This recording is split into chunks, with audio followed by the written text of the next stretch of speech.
ಆದರ್ಶವಾದಂತಹ ಆಡಳಿತವನ್ನು ಕೊಟ್ಟಿದ್ದಂಥದ್ದನ್ನ ಇವತ್ತು ಜನ ಮೆಚ್ತಾ ಇದ್ದಾರೆ.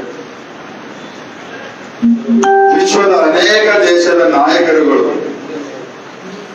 ನಾವೇನು ಬಲಿಷ್ಠ ರಾಷ್ಟ್ರಗಳೇನಂತಿದ್ದೀವಿ, ಆ ರಾಷ್ಟ್ರಗಳ ಅಧ್ಯಕ್ಷರು, ಪ್ರಧಾನ ಮಂತ್ರಿಗಳು ಇವತ್ತು ಭಾರತದ ಪ್ರಧಾನಮಂತ್ರಿಗಳಿಗೆ ಮತ್ತು ಭಾರತವನ್ನ ಮತ್ತು ಭಾರತದ ನಾಗರಿಕರಿಗೆ ಹೊಗಳ್ತಾ ಇರುವಂತ ಅನೇಕ ಸಂದರ್ಭಗಳಲ್ಲಿ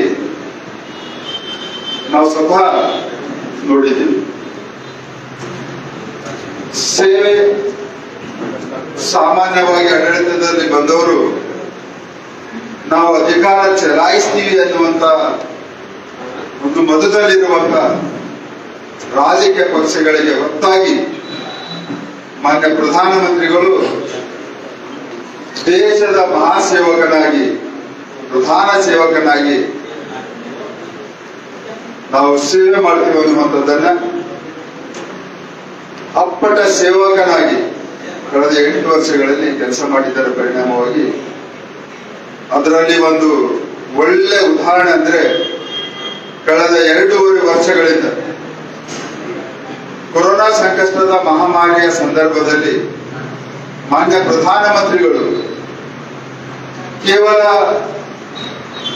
ಆಡಳಿತದಲ್ಲಿ ಇರೋರು ಮಾತ್ರ, ಜನಪ್ರತಿನಿಧಿಗಳು ಮಾತ್ರ ಅಲ್ಲ, ನಮ್ಮ ಪಕ್ಷದ ಕೋಟಿಗಟ್ಟಲೆ ಕಾರ್ಯಕರ್ತರನ್ನು ಕೂಡ ಬಡವರ ಸೇವೆಯಲ್ಲಿ ತೊಡಗಿಸಿ ಪ್ರೇರಣೆಯನ್ನು ಕೊಟ್ಟು ಆ ಒಂದು ಪರಿಣಾಮವಾಗಿ ಇವತ್ತು ಭಾರತದಲ್ಲಿ ಕೊರೋನಾಕ್ಕೆ ನಾವು ಹಿಮ್ಮೆಟ್ಟಿ ಜಯವನ್ನ ಗಳಿಸಲಿಕ್ಕೆ ಸಾಧ್ಯವಾಗಿದೆ ಅಂತದಲ್ಲಿ ಹೇಳೋಣ. ಆ ಒಂದು ಸಂದರ್ಭದಲ್ಲಿ ಆರೋಗ್ಯ ಇಲಾಖೆಯ ವೈದ್ಯರಾಗಲಿ, ನರ್ಸಿಂಗ್ ಸ್ಟಾಫ್ ಆಗಲಿ ಎಲ್ಲರನ್ನು ಹುರಿದುಂಬಿಸಿ ಸೇವೆಯನ್ನ ಮಾಡಿದೆ. ಹೀಗಾಗಿ ಅದಕ್ಕೆ ನಮ್ಮ ಜನಸಂಖ್ಯೆಯ ಅನುಪಾತದಲ್ಲಿ ಅನುಗುಣವಾಗಿ ಸಾವು ನೋವುಗಳ ಸಂಖ್ಯೆ ಬೇರೆ ದೇಶಗಳಿಗೆ ಹೊಂದಿಸಿದಾಗ ಕಡಿಮೆ ಆಗಿದೆ. ಸುಶಾಸನ ಕಳೆದ 8 ವರ್ಷಗಳಲ್ಲಿ ಯಾವುದೇ ಒಂದು ಸಣ್ಣ ಭ್ರಷ್ಟಾಚಾರ ಇಲ್ಲಾಗಲೇ ಸರ್ಕಾರವನ್ನು ಕೊಟ್ಟಿದ್ದಂತ ಉದಾಹರಣೆ ಮೊಟ್ಟ ಮೊದಲಿದೆ ಯಾವುದಿದೆ ಅಂದ್ರೆ ನರೇಂದ್ರ ಮೋದಿಯವರ ಸರ್ಕಾರ. ಪಾರದರ್ಶಕತೆ ಆಡಳಿತ, ಅದಕ್ಕೂ ಕೂಡ ಒಂದು ಹೊಸ ಮೈಲುಗಲ್ಲನ್ನ ಸ್ಥಾಪನೆಯನ್ನ ಮಾಡಿ ವಿರೋಧ ಪಕ್ಷದವರು ಎಷ್ಟೇ ಆರೋಪಗಳನ್ನ ಮಾಡಲಿಕ್ಕೆ ಪ್ರಯತ್ನ ಮಾಡಿದ್ರು ಕೂಡ ದೇಶದ ಜನತೆ ಸರಾಸಗಟ್ಟಾಗಿ ಅದನ್ನು ತಿರಸ್ಕರಿಸಿದ್ದಾರೆ. ಹೀಗಾಗಿ ನರೇಂದ್ರ ಮೋದಿಯವರ ಸರ್ಕಾರ ಸುಶಾಸನ, ಒಳ್ಳೆ ಆಡಳಿತ ಕೊಡುವುದರಲ್ಲಿ ಕೂಡ ಒಂದು ಆದರ್ಶ ಸರ್ಕಾರವಾಗಿ ಮತ್ತು ಹೊಸ ಮೈಲುಗಲ್ಲಾಗಿ ಮಾರ್ಗದರ್ಶನ ಮಾಡಿದಂತ ಸರ್ಕಾರ. ಬಡವರ ಕಲ್ಯಾಣ, ಇದಕ್ಕೂ ಕೂಡ ನಾನು ಉದಾಹರಣೆ ನಿಮಗೆ ಕೊರೋನಾ ಮಹಾಮಾರಿಯ ಸಂದರ್ಭದಲ್ಲಿ ಯಾವ ರೀತಿ ಮಾನ್ಯ ಪ್ರಧಾನಮಂತ್ರಿಗಳು ಸುಮಾರು 25 ತಿಂಗಳು ಬಡವರಿಗೆ ಉಚಿತವಾಗಿ ರೇಷನ್ ಕೊಡುವುದಾಗಲಿ, ಗ್ಯಾಸ್ ಸಿಲಿಂಡರ್ ಕೊಡುವುದಾಗಲಿ, ಪ್ರತಿ ತಿಂಗಳ 500 ರೂಪಾಯಿ ಬಡ ಹೆಣ್ಣುಮಕ್ಕಳ ಖಾತೆಗೆ ಜಮಾ ಮಾಡುವುದಾಗಲಿ, ಉಚಿತವಾಗಿ ವ್ಯಾಕ್ಸಿನೇಷನ್ ಡೋಸ್ ಕೊಡುವುದಾಗಲಿ, ಹಾಗೂ ಆಯುಷ್ಮಾನ್ ಭಾರತದ ಅಡಿಯಲ್ಲಿ ಪ್ರತಿ ಬಡ ಕುಟುಂಬಕ್ಕೆ 5 ಲಕ್ಷದವರೆಗೆ ಉಚಿತ ಆರೋಗ್ಯ ವಿಮೆ ಕೊಡುವುದಾಗಲಿ, ಹೀಗೆ ಅನೇಕ ಬಡವರ ಕಾಳಜಿಯನ್ನ ಮಾಡಿದಂಥದ್ದನ್ನ ಕಳೆದ 2.5 ವರ್ಷದಲ್ಲಿ ಕೊರೋನಾ ಮಹಾಮಾರಿಯನ್ನು ನೋಡಿದ್ದೀವಿ. ಆ ಕಾರಣಗಳಿಗೆ ಗೊತ್ತಾ ಯುಎನ್ಒ ಭಾರತದಲ್ಲಿ ಬಡತನದ ಸಂಖ್ಯೆ ಒಂದು ವೇಳೆ ಪ್ರಧಾನಮಂತ್ರಿಗಳು ಇಷ್ಟು ಒಳ್ಳೆ ರೀತಿಯಲ್ಲಿ ನಿರ್ವಹಣೆ ಮಾಡ್ತಿದ್ದಿಲ್ಲ ಅಂದ್ರೆ ಬಹಳಷ್ಟು ಬಡವರ ಸಂಖ್ಯೆ ಹೆಚ್ಚಾಯಿತು ಅನ್ನುವಂಥ ಕಳವಳವನ್ನು ವ್ಯಕ್ತಪಡಿಸಿದ್ರು. ಆ ನರೇಂದ್ರ ಮೋದಿ ಅವರ ಇಟ್ಟ ಹೆಜ್ಜೆಗಳಿಂದ ಇವತ್ತು ಭಾರತದಲ್ಲಿ ಬಡತನದ ಸಂಖ್ಯೆ ಹೆಚ್ಚಾಗ್ಲಿಕ್ಕೆ ಅವಕಾಶ ಮಾಡಿಕೊಟ್ಟಿಲ್ಲ ಅನ್ನುವಂಥದ್ದನ್ನು ಕೂಡ ಪ್ರಶಂಸೆ ಕೂಡ ಯುಎನ್ ಅವರು ಹೇಳಿದಾನಂತದನ್ನ ನಾವು ಮಾಧ್ಯಮದ ಮಿತ್ರರು ನಮ್ಮ ಪತ್ರಿಕೆಗಳಲ್ಲಿ ಆ ಸುದ್ದಿಯನ್ನ ಮಾಡಿದ್ವಿ. ಇವತ್ತು ಕೃಷಿ ಕ್ಷೇತ್ರದಲ್ಲಿ ಆದಾಯ ದುಡಿಮೆ ಮಾಡ್ಬೇಕನ್ನುವಂಥದ್ದನ್ನ ಪ್ರಧಾನಮಂತ್ರಿ ಫಸಲ್ ಬಿಮಾ ಯೋಜನೆಯನ್ನ ಸರಳೀಕರಣಗೊಳಿಸಿ ಇವತ್ತು ಅನೇಕ ರೈತರಿಗೆ, ಅದರಲ್ಲಿ ನಮ್ಮ ಜಿಲ್ಲೆಯ ರೈತರಿಗೆ ವಿಶೇಷವಾಗಿ ಬಹಳಷ್ಟು ಲಾಭಗಳನ್ನು ಪಡೆದುಕೊಂಡಿದ್ದಾರೆ. ಪ್ರಧಾನಮಂತ್ರಿ ಕೃಷಿ ಸಮ್ಮಾನ ನಿಧಿ ಮುಖಾಂತರ ಕಳೆದ 11 ಕಂತುಗಳಲ್ಲಿ ಸುಮಾರು 22,000 ರೈತರಿಗೆ, ಅಂದ್ರೆ ಪ್ರತಿಯೊಂದು ರೈತರಿಗೆ 22,000 ರೂಪಾಯಿ ಅಂತೆ ಅವರ ಖಾತೆಗೆ ಜಮಾ ಆಗುವುದಾಗಲಿ. ದೇಶದಲ್ಲಿ ಸುಮಾರು 11 ಕೋಟಿ ರೈತರಿಗೆ ಇಲ್ಲಿಯವರೆಗೆ 2,03,000 ಕೋಟಿ ಹಣವನ್ನು ರೈತರ ಖಾತೆಗೆ ಜಮಾ ಆಗಿರುವುದು ಕೇವಲ 3 ವರ್ಷಗಳಲ್ಲಿ. ಬಹುತೇಕ ಇದು ಇತಿಹಾಸವನ್ನ ಸೃಷ್ಟಿ ಮಾಡಿ ಅನ್ನೋದ್ರಲ್ಲಿ ಕೂಡ ಎರಡು ಮಾತಿಲ್ಲ. ಅದರ ಜೊತೆಯಲ್ಲಿ ಬಡವರಿಗೆ ಪ್ರಧಾನಮಂತ್ರಿ ಆವಾಸ್ ಯೋಜನೆಯಲ್ಲಿ ಗ್ರಾಮೀಣ ಮತ್ತು ನಗರ ಪ್ರದೇಶಗಳಲ್ಲಿ ಸುಮಾರು 8 ವರ್ಷಗಳಲ್ಲಿ 3,24,000 ಮನೆಗಳನ್ನ ಬಡವರಿಗೆ ಹಂಚುವುದಾಗಲಿ, ಸುಮಾರು 11 ಕೋಟಿ ಬಡವರ ಮನೆಗಳಿಗೆ ಶೌಚಾಲಯ ಕೊಟ್ಟಿರುವುದಾಗಲಿ,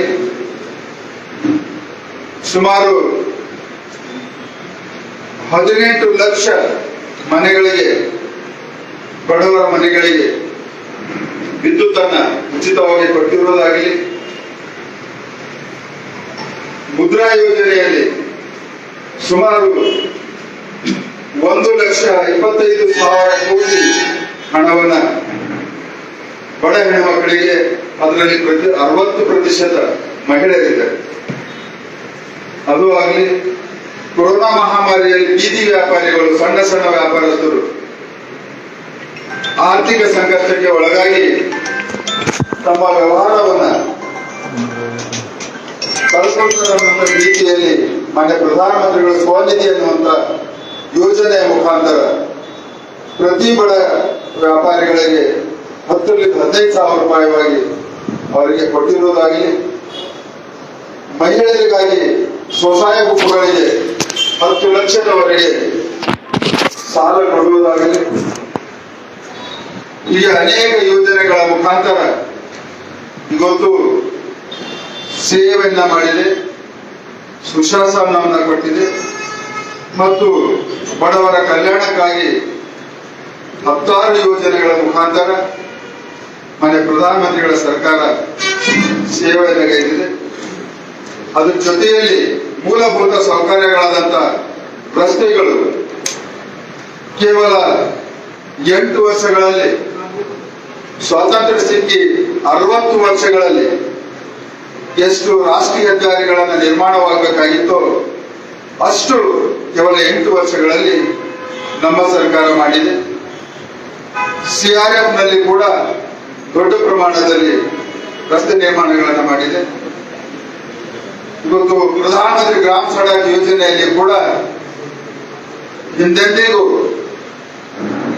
ಅಭಿವೃದ್ಧಿ ಆಗಲಾರದಷ್ಟು ಈ ನಮ್ಮ ಒಂದು 8 ವರ್ಷದ ಅವಧಿಯಲ್ಲಿ ಪ್ರಧಾನಮಂತ್ರಿ ಗ್ರಾಮ ಸಡಕ್ ಗ್ರಾಮಗಳಿಗೆ ಜೋಡಣೆ, ಎಲ್ಲ ಋತುಗಳ ಪಕ್ಕ ರಸ್ತೆಯನ್ನ ನಿರ್ಮಾಣವನ್ನ ಮಾಡಲಾಗಿದೆ. ಇವತ್ತು ರೈಲ್ವೆಗಳ ಸೇವೆಯನ್ನ ನಾವು ನೋಡ್ತಾ ಇದ್ದೀವಿ. 2014ರ ಮುಂಚೆ ರೈಲ್ವೆ ಸ್ಟೇಷನ್ಗಳಲ್ಲಿ, ರೈಲ್ವೆ ಬೋಗಿಗಳಲ್ಲಿ ಕೂಡ್ಲಿಕ್ಕೆ ಆಗ್ತಿದ್ದಿಲ್ಲ, ಅಷ್ಟು ಗಮನ ಆಗ್ತಿದೆ. ಆದರೆ ಸ್ವಚ್ಛ ಭಾರತದ ಪರಿಕಲ್ಪನೆಯಲ್ಲಿ ಮಾನ್ಯ ಪ್ರಧಾನಮಂತ್ರಿಗಳು ದೇಶದ ಜನರ ಸಹಯೋಗದಿಂದ, ಸಹಕಾರದಿಂದ ದೇಶದಲ್ಲಿಯೂ ಕೂಡ ಒಂದು ಸ್ವಚ್ಛತೆಯನ್ನ ಅರಿವನ್ನು ಮೂಡಿಸಿ ಇವತ್ತು ಪ್ರತಿ ಹಂತದಲ್ಲಿ ಪ್ರತಿ ಕ್ಷೇತ್ರದಲ್ಲಿ ಕೂಡ ಸ್ವಚ್ಛತೆಯನ್ನು ಕಾಣ್ತಾ ಇದ್ದೀವಿ. ಅದೇ ರೀತಿ ರೈಲ್ವೆ ಸ್ಟೇಷನ್ಗಳಲ್ಲಾಗ್ಲಿ ಬೋಗಿಗಳಲ್ಲಾಗ್ಲಿ ಇವತ್ತು ನಾವು ಒಳ್ಳೆ ರೀತಿಯಲ್ಲಿ ಹೈಜಿನಿಕ್ ಆಗಿ ನೋಡುವಂತ ಕಾಲ ನಮ್ಮ ಒಂದು 8 ವರ್ಷದ ಅವಧಿಯಲ್ಲಿ ಬಂದಿದೆ. ಇದ್ರ ಜೊತೆಯಲ್ಲಿ ನೆನೆ ಸುಮಾರು 40 ವರ್ಷಗಳಿಂದ ನೆನೆಗುದಿಗೆ ಬಿದ್ದಿರುವಂತಹ ಅನೇಕ ಯೋಜನೆಗಳು, ಅದರಲ್ಲಿ ನಮ್ಮ ಬೀದರ್ ಕಲಬುರಗಿ ಕೂಡ ಆಗಿರ್ಬೋದು, ಹೊಸ ಸೆಂಕ್ಷನ್ ಆಗಿರುವಂತಹ ಬೀದರ್ ನಾಂದೇಡ್ ಕೂಡ ಆಗಿರ್ಬೋದು, ಇಂಥ ಅನೇಕ ಯೋಜನೆಗಳು ನೆನೆಗುದಿಗೆ ಬಿದ್ದಿರುವಂತಹ ಯೋಜನೆಗಳನ್ನ ಮೊನ್ನೆ ಪ್ರಧಾನಮಂತ್ರಿಗಳು ಕಾರ್ಯವನ್ನ ತ್ವರಿತಗತಿಯಲ್ಲಿ ಮುಗಿಸಿ ಲೋಕಾರ್ಪಣೆ ಮಾಡಿದಂಥದ್ದನ್ನ ಕೂಡ ನಾವು ನೋಡ್ತಾ ಇದ್ವಿ. ಇವತ್ತು ಒಂದೇ ಭಾರತ ಅನ್ನುವಂತ ಟ್ರೈನ್ಗಳನ್ನ ಕೂಡ ಲೋಕಾರ್ಪಣೆ ಮಾಡಲಾಗಿದೆ.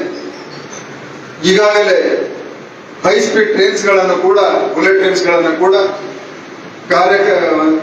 ಕಾರ್ಯವನ್ನ ಒಳ್ಳೆ ರೀತಿಯಲ್ಲಿ ಸಾಗ್ತಾ ಇದೆ. ಬರುವಂತಹ 2024-25 ಒಳಗೆ ಭಾರತದಲ್ಲಿ ಬುಲೆಟ್ ಟ್ರೈನ್ ಅನ್ನ ಓಡಿಸುವಂತ ಕಾರ್ಯವನ್ನ ಕೂಡ ನಮ್ಮ ಸರ್ಕಾರದ ಆ ಒಂದು ಮಹತ್ವಾಕಾಂಕ್ಷಿ ಯೋಜನೆಗೆ ನಾವು ಮುಟ್ತೀವಿ ಅನ್ನುವಂಥ ವಿಶ್ವಾಸವನ್ನು ಕೂಡ ಹೊಂದಿದ್ದೀವಿ. ಇವತ್ತು ಅಂತಾರಾಷ್ಟ್ರೀಯ ಮಟ್ಟದಲ್ಲಿ ಕೂಡ ಉಕ್ರೇನ್ ಮತ್ತು ರಷ್ಯಾ ಯುದ್ಧದ ಮಧ್ಯದಲ್ಲಿ ನಮ್ಮ ಪ್ರಧಾನಮಂತ್ರಿಗಳು ನಮ್ಮ ದೇಶದ 135 ಕೋಟಿ ಜನರ ನಾಗರಿಕರ ಹಿತ ಯಾವುದರಲ್ಲಿದೆಯೋ ಆ ನಿರ್ಣಯಗಳನ್ನು ತಗೊಳ್ಬೇಕು ಅನ್ನುವಂಥದ್ದನ್ನ ಸ್ಪಷ್ಟವಾಗಿ ಉಕ್ರೇನ್ಗೆ ಹೇಳಿರುವುದಾಗಲಿ ಮತ್ತು ರಷ್ಯಾ ಹೇಳಿರುವುದಾಗಲಿ ಅಮೆರಿಕ ಹೇಳಿರುವುದಾಗಲಿ ಸ್ಪಷ್ಟತೆಯ ನಿಲುವನ್ನ ಆ ಕಾರಣಕ್ಕಾಗಿ ಇವತ್ತ ಎಲ್ಲಾ ದೇಶಗಳು ಆರ್ಥಿಕವಾಗಿ ಸಂಕಷ್ಟಕ್ಕೆ ಒಳಗಾಗಿದ್ರು ಕೂಡ ಭಾರತ ಇಂತಹ ಒಂದು ಕೊರೋನಾ ಮಹಾಮಾರಿಯ ಸಂದರ್ಭದಲ್ಲಿ ಕೂಡ ಈ ವರ್ಷ 8.7 GDP ಗ್ರೋತ್ ಅನ್ನ ಕೇವಲ ವಿಶ್ವದಲ್ಲಿ ಭಾರತ ಮಾತ್ರ ಆ ಗ್ರೋತ್ ಅನ್ನ ಕಂಡಿದೆ. ಎಲ್ಲ ರಾಷ್ಟ್ರಗಳು 4-4ಕ್ಕಿಂತ ಕೆಳಗೆ ಗ್ರೋತ್ ಅನ್ನ ಕಂಡಿದ್ರೆ ನಮ್ಮ ದೇಶ ಇವತ್ತು ಈ ಒಂದು ಸಕಾರಾತ್ಮಕ ಪರಿಣಾಮಗಳಿಂದ ಇಡೀ ವಿಶ್ವವೇ ಭಾರತದ ಕಡೆ ಹೂಡಿಕೆಗಾಗಲಿ ವ್ಯವಹಾರ ಮಾಡುವುದಕ್ಕಾಗಲಿ ಮತ್ತು ಸ್ನೇಹ ಸಂಬಂಧಗಳನ್ನು ವೃದ್ಧಿ ಮಾಡುವುದಕ್ಕಾಗಲಿ ಎಲ್ಲ ದೇಶಗಳು ನಮ್ಮ ಭಾರತದ ಕಡೆ ಕೈಚಾಚಿ ಮುಂದೆ ಬರ್ತಾ ಇದ್ದಾರೆ. ಆಂತರಿಕ ಸುರಕ್ಷತೆಯಲ್ಲಿ ಕೂಡ 2014ರ ಮುಂಚೆ ಅನೇಕ ಪ್ರದೇಶಗಳಲ್ಲಿ ಆತಂಕವಾದ ಇರ್ಬೋದು, ಅಲ್ಗಾವಾದ ಇರ್ಬೋದು ಮತ್ತು ಬಾಂಬ್ ಅಲ್ಲಿ ಸಿಡಿಸೋದಾಗಲಿ ಇಂಥವು ಎಲ್ಲ ಘಟನೆಗಳನ್ನ 100% ನಿಯಂತ್ರಣ ತರುವುದರಲ್ಲಿ ಮಾನ್ಯ ನರೇಂದ್ರ ಮೋದಿ ಅವರ ಸರ್ಕಾರ ಸಂಪೂರ್ಣವಾಗಿ ಯಶಸ್ವಿಯಾಗಿದೆ.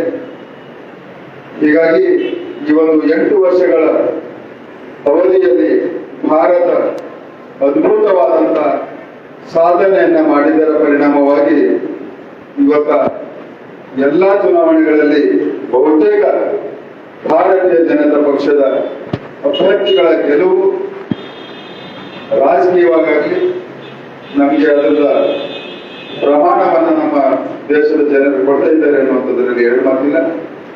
ಅದೇ ರೀತಿ ನಮ್ಮ ಬೀದರಿಗೆ ಬಂದಾಗ ಸುಮಾರು ನಮ್ಮ ಲೋಕಸಭಾ ಕ್ಷೇತ್ರದಲ್ಲಿ ಸುಮಾರು 12ಕ್ಕೂ ಹೆಚ್ಚು ರಾಷ್ಟ್ರೀಯ ಹೆದ್ದಾರಿಗಳನ್ನ ಪರಿವರ್ತನೆ ಮಾಡಿ ಕಾಮಗಾರಿಗಳನ್ನ ತಾವೆಲ್ಲರೂ ಕಳೆದ 8 ವರ್ಷಗಳಲ್ಲಿ ನೋಡಿದ್ವಿ. ಬೀದರ್ ಗುಲ್ಬರ್ಗ ಆಗಲಿ, ರೈಲ್ವೆ ಬೀದರ್ ನಾಂದೇಡ್ ಆಗಲಿ ಸುಮಾರು 13 ಹೊಸ ಟ್ರೈನ್ಗಳನ್ನ ಪ್ರಾರಂಭವನ್ನು ಮಾಡಿ ನಮ್ಮ ಬೀದರ್ ಜಿಲ್ಲೆಯ ಜನತೆಗೆ ಎಲ್ಲ ಕಡೆ ಹೋಗ್ಲಿಕ್ಕೆ ಅದು ಅನುಕೂಲ ಮಾಡಿಕೊಟ್ಟಿದ್ದನ್ನ ಕೂಡ ನಾವು ನೋಡಿರ್ಬೋದು.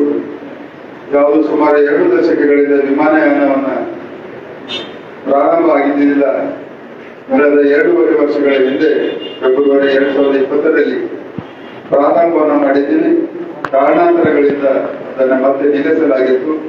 ಇದೇ ತಿಂಗಳ ಮತ್ತೆ 15ರಂದು ಪುನರ್ ಪ್ರಾರಂಭ ಬೆಂಗಳೂರಿಗೆ ಪ್ರಾರಂಭವನ್ನು ಮಾಡ್ತಾ ಇದೆ.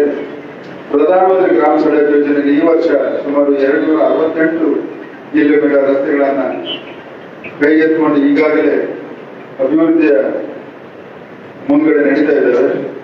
ಸೆಂಟ್ರಲ್ ರೋಡ್ ಫಂಡಲ್ಲಿ ಸುಮಾರು 150-105 ಕೋಟಿಯಲ್ಲಿ 10 ರಸ್ತೆಗಳನ್ನು ಪ್ರಾರಂಭವನ್ನು ಮಾಡಿದೆ.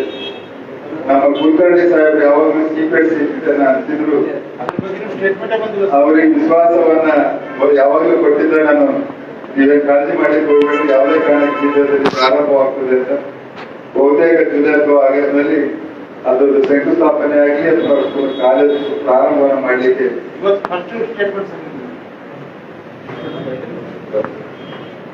ಅದು ವಿಶ್ವಾಸ ಅಂತೂ ಕೊಟ್ಟಿದ್ದಾರೆ. ನಿಮ್ಗೆ ಯಾವಾಗಲೂ ನೀವು ಅದು ಕಾಳಜಿ ಮಾಡಕ್ ಹೋಗ್ಬೇಡ್ರಿ ಅಂತ. ಫಸಲ್ ಬಿಮಾ ಯೋಜನೆಯಲ್ಲಿ ಸುಮಾರು 5,04,265 ರೈತರಿಗೆ ಹಣವನ್ನು ಬಂದಿದೆ.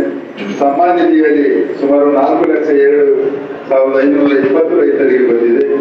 ಇವತ್ತು ಪ್ರಧಾನಮಂತ್ರಿ ಜನಧನ ಯೋಜನೆ ಸುಮಾರು 6,68,245 ಖಾತೆಗಳನ್ನು ಹೊಂದಲಾಗಿದೆ.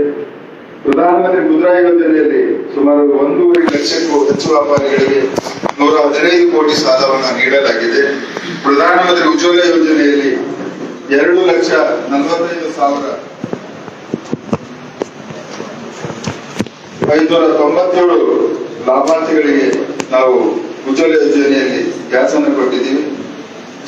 ಪ್ರಧಾನಮಂತ್ರಿ ಸ್ವನಿಧಿ ಯೋಜನೆಯಲ್ಲಿ 8,500 ಬೀದಿ ವ್ಯಾಪಾರಿಗಳಿಗೆ ಸುಮಾರು ಪ್ರತಿಯೊಬ್ಬರಿಗೆ 10,000 ಸಾಲವನ್ನು ಕೊಡಲಾಗಿದೆ. ಅಟಲ್ ಪೆನ್ಷನ್ ಯೋಜನೆಯಲ್ಲಿ ನಮ್ಮ ಕ್ಷೇತ್ರದಲ್ಲಿ 2,16,898 ಜನರಿಗೆ ವಿಮೆಯನ್ನು ಮಾಡಿಸಲಾಗಿದೆ.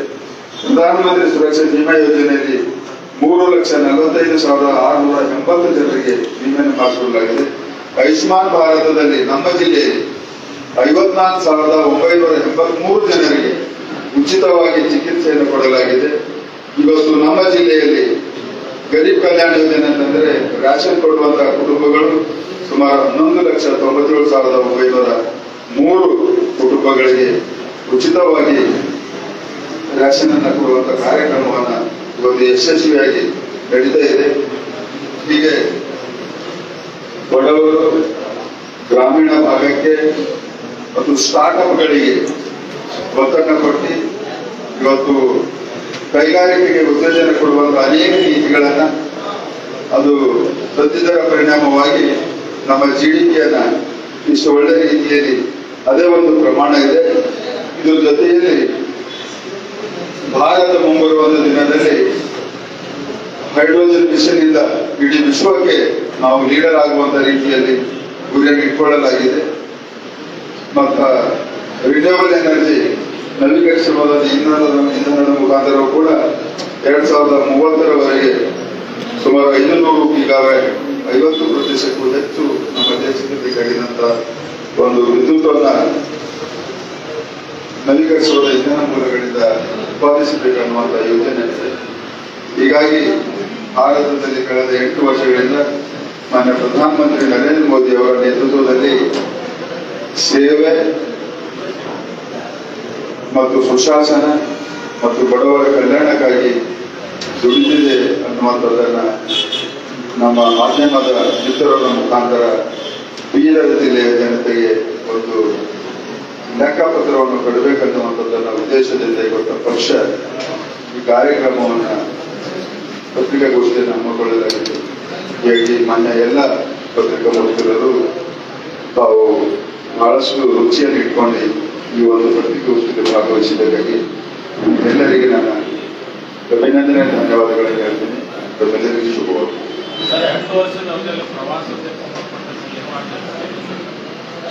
ಪ್ರವಾಸೋದ್ಯಮಕ್ಕೆ ಈಗ ಹೊಸದಾಗಿ ಮಾನ್ಯ ಪ್ರಸಾದ್ನಲ್ಲಿ ಒಂದು ಪಾಪನಾಶ ಮತ್ತು ಜಲಸಿಂಗಿಯಲ್ಲಿ ಇರುವಂತಹ ಚಾಲುಕ್ಯರ ಕಾಲದಲ್ಲಿರುವಂತಹ ಮಂದಿರಕ್ಕೆ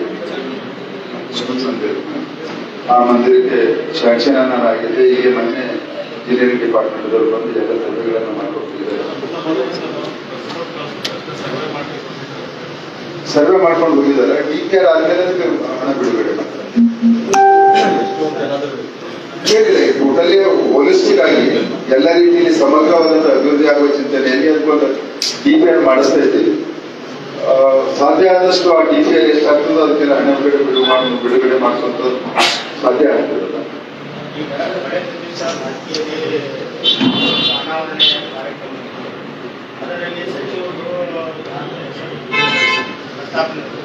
ಪಾಪ ಆ ಭಾಲ್ಕಿ ಬಾರ್ ಅಸೋಸಿಯೇಷನ್ ದವರಿಗೆ ಈಶ್ವರ ಖಂಡ್ರೆ ಅವರು ನ್ಯಾಯಾಲಯಕ್ಕೆ ಅಗೌರವ ತೋರಿದ್ದಕ್ಕಾಗಿ 5 ಲಕ್ಷ ದಂಡ ಹಾಕಿರೋದನ್ನ ಬಹುತೇಕ ಅವರು ಬರ್ಕೊಂಡಿದ್ದಾರೆ. ಆಮೇಲೆ ಈಶ್ವರ ಖಂಡ್ರೆ ಅವರ ಒಂದು ಕುಮ್ಮಕ್ಕಿನಿಂದ ಅಲ್ಲಿನ ಬಾರ್ ಅಸೋಸಿಯೇಷನ್ ದವರು ಒಂದು ಯಾವುದೋ ಉದ್ಘಾಟನೆಯ ಫಾರ್ಮೆಟ್ ಅನ್ನ ರಿಕ್ವೆಸ್ಟ್ ಮಾಡಿದ್ದಕ್ಕಾಗಿ ಆ ರೀತಿಯಲ್ಲಿ ಕಾರ್ಯಕ್ರಮ ನಡೆಸ್ಕೊಂಡಿದ್ದಾರೆ. ಮೊನ್ನೆ ಈಶ್ವರ ಖಂಡ್ರೆ ಅವರಿಗೆ ನಿಮ್ಮ ಮನೆ ಆಸ್ತಿ ಅಲ್ಲ, ನಿಮ್ಗೆ ಯಾವ ರೀತಿ ಜನ ಮತದಾನವನ್ನು ಹಾಕಿ ಜನಪ್ರತಿನಿಧಿಯನ್ನು ಮಾಡಿದರು, ಜಿಲ್ಲೆಯಲ್ಲಿ ನನಗೂ ಕೂಡ ಮತ್ತು ಅನೇಕ ಶಾಸಕರುಗಳಿಗೆ ಕೂಡ ಸಚಿವರಿದ್ದಾರೆ, ಅವರಿಗೂ ಕೂಡ ಅಲ್ಲಿ ಜನ ಮತದಾನವನ್ನು ಹಾಕಿ ಜನಪ್ರತಿನಿಧಿಯನ್ನು ಮಾಡಿದ್ದಾರೆ. ನೀವು ಎಷ್ಟು ಸಣ್ಣವರಿದ್ದೀರಿ ಅನ್ನುವಂಥದ್ದನ್ನ ಸ್ವತಃ ನೀವೇ ತೋರಿಸ್ಕೊಡ್ತಾ ಇದ್ದೀರಿ. ಸರ್ಕಾರಿ ಕಾರ್ಯಕ್ರಮಗಳಲ್ಲಿ ಎಲ್ಲಾ ಜನಪ್ರತಿನಿಧಿಗಳ ಸಹಭಾಗಿತ್ವದಿಂದ ಜಿಲ್ಲೆ ಅಭಿವೃದ್ಧಿ ಆಗ್ಬೇಕನ್ನೋ ಮನಸ್ಥಿತಿ ನಿಮ್ಮ ಹತ್ರ ಇಲ್ಲ. 60 ವರ್ಷ ಆಯ್ತು ನೀವು ರಾಜಕಾರಣ ಮಾಡ್ತಾ ಇದ್ರಿ. ನಿಮ್ಮ ರಕ್ತದಲ್ಲಿ ಒಂದಷ್ಟು ಸೇವಾ ಭಾವನೆ, ಎಲ್ಲಾ ಜನಪ್ರತಿನಿಧಿಗಳನ್ನು ಒಗ್ಗೂಡಿಸಿಕೊಂಡು ಜಿಲ್ಲೆ ಅಭಿವೃದ್ಧಿ ಮಾಡಬೇಕನ್ನುವಂತ ಒಂದು ಉದಾಹರಣೆಗಳನ್ನು ಕೂಡ ನನ್ನ ರಾಜಕೀಯ ಜೀವನದಲ್ಲಿ ನನ್ನ ಅನುಭವಕ್ಕೆ ಬರಲಿಲ್ಲ. ನೀವು ಜಿಲ್ಲೆಯ ಉಸ್ತುವಾರಿ ಮಂತ್ರಿಗಳಾಗಿದ್ದಾಗ ಬೀದರ್ ರಿಂಗ್ ರಸ್ತೆ ಕಾಮಗಾರಿಗಳನ್ನ ಟೆಂಡರ್ ರದ್ದುಗೊಳಿಸಿ ಇವತ್ತಿಗೂ ಕೂಡ ಪೆಂಡಿಂಗ್ ಇದೆ.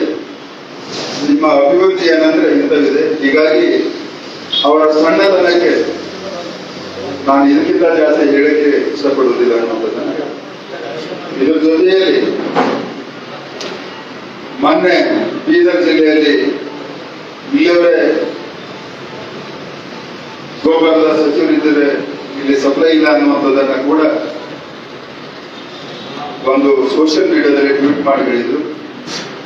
ಬಹುತೇಕ ಅವರಿಗೆ ಅವ್ರ ತಾಟಲ್ಲಿ ಹೆಗಣ್ ಬೀಳ್ತಿರ್ತದೆ, ಮತ್ತೊಬ್ಬರ ತಾಟಲ್ಲಿ ಮಣ ಕೊಡ್ತಿರ್ತಾರೆ. ಅಂಕಿಅಂಶಗಳು ಸರಿಯಾಗಿ ತಗೊಳ್ಳೋದಿಲ್ಲ. ಯಾವುದೋ ಒಬ್ಬ ಅಧಿಕಾರಿಗೆ ಬೆದರಿಸಿ ಏನೋ ಅಂಕಿ ಸಂಖ್ಯೆಗಳನ್ನು ತಗೊಂಡು ಕೇವಲ ಆರೋಪ ಮಾಡೋದು, ರಾಜಕೀಯ ಮಾಡೋದನ್ನ